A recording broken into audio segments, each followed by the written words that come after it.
All right, example 3. If you draw 2 cards from a deck without replacement, so once it's out, what is the probability that both cards will be hearts? What is the probability if you replace the first card before drawing the second? Okay, so maybe it's helpful to draw a tree again. So I'll draw this without replacement world. Here's without replacement. So my first card that I draw, it could either be a heart or not a heart, right? And there's 4 suites in a deck, right? Hearts, diamonds, clubs, and spades. And so probability of drawing a heart is 1 out of 4, or 13 out of 52, right? So my probability of drawing a heart is 1 out of 4. And so my probability of not heart is 3/4. Okay. But once you have this, then what is the probability that the next one that I draw out will be a heart? Well, there's 52 cards in a deck, 13 times 4. Now I only have 51 cards. So here I have 52 total cards. Here I have 51 total cards, right? And I've already drawn out a heart, right? And so there were 13 hearts. Now there's only 12 hearts. And there's only 51 cards. So the probability of drawing another heart, given that I just drew a heart, is now, I don't have 13 hearts to choose from. I only have 12 hearts to choose from. 12 out of 51. Now my probability of drawing a not heart, given a heart, the numerator remains the same because there were 3 sets of 13, right? So 39 cards that were not hearts. But now there's 51 cards total, right? So if you add these up, that makes 1, right? So 39, 40, 51. Yeah, perfect. So now I know that my probability that both cards will be hearts is 12 out of 51. Both cards hearts without replacement is this one. 12 out of 51. Okay, but what about with replacement? What if I decide, oh, I put the card back, right? Ta-da. Now let's redo this. So I'm running a little low on space. So maybe I'll draw it sort of vertical, right? Okay, so here we have hearts versus not heart. And what is the probability that I draw a heart on the first try? Well, that's going to be the same, 1/4. This is also the same, 3/4. But then I put that card back, reshuffle the deck. So I replaced it, right? That's why it's called replacement. So since I replaced it, now what's my probability of drawing a heart? Well, it's the same as before because the card deck is 52 cards again. And once again, 13 out of 52, 1/4, right? So again, I have the same probability. Oh. Oops. I forgot to draw the given. So probability of hearts given hearts is still 1/4. Not heart, given heart, still 3/4, right? So what is the probability if you replace the first card before drawing the second? Well, that's this one. It's 1/4, right? So if I replace it, none of the probabilities really change. All right, example 4. A female Republican presidential candidate received 16% of the vote from the Republican women and 7% from Republican men. Given additional information that the Republican Party is 60% male, what is the probability that a Republican randomly selected from this poll would vote for this candidate? Okay, so I assume received 25% of in a poll. So this isn't the real vote yet. It's just in a poll. Okay, So it might be helpful to us if we draw a little table, or you could draw a tree diagram as well. But I'm going to start off with a table because this information seems more like the and information than the conditional probability information. So here, I'm going to put, so let's say women, so Republican women and Republican men. I'll put that there.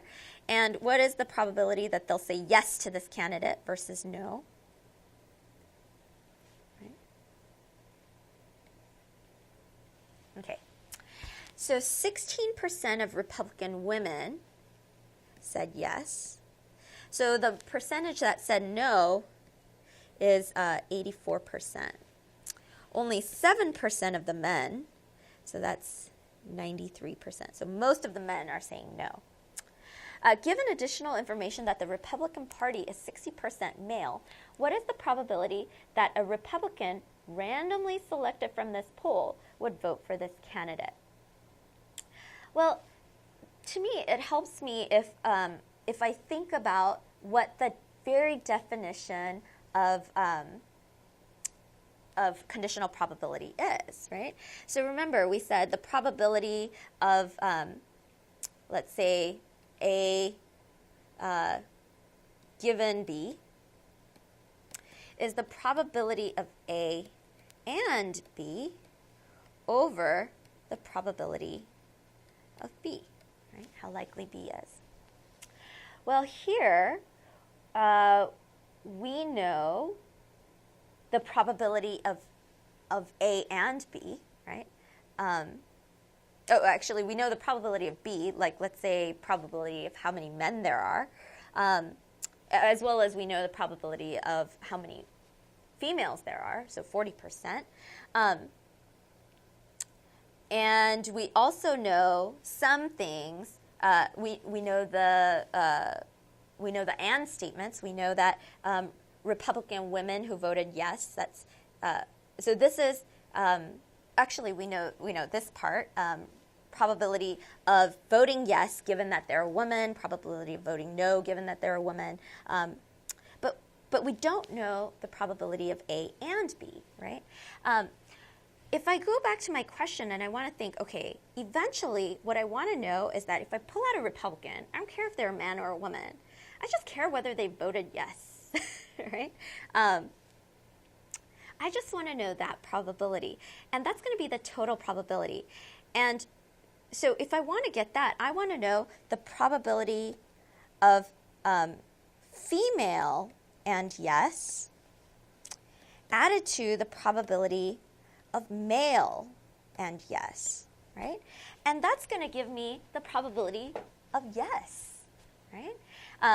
And although I cannot figure out just the probability of yes by itself, I could break it down into these two component parts. And so what I'm going to do is I'm going to use the multiplicative rule in order to find each of these things. Okay. So let's find that out. So probability of female and yes would be equal to the probability of yes given female times the probability of female, right? And we know that this is 40%. Oops. And the probability of yes given female is 16%. And so this is 16.16 times 0.4, and that's 0.064%.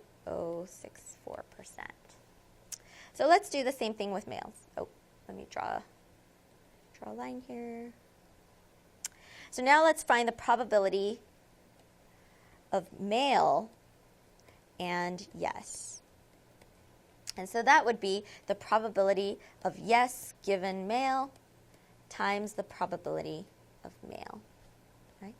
And so that would be 7% times 60. So So there's lots more men, but fewer percentage of them are voting for this female candidate. And that's 0.042, so about 4%. So if I add 0.064 and 0.042, I would get 10.6%.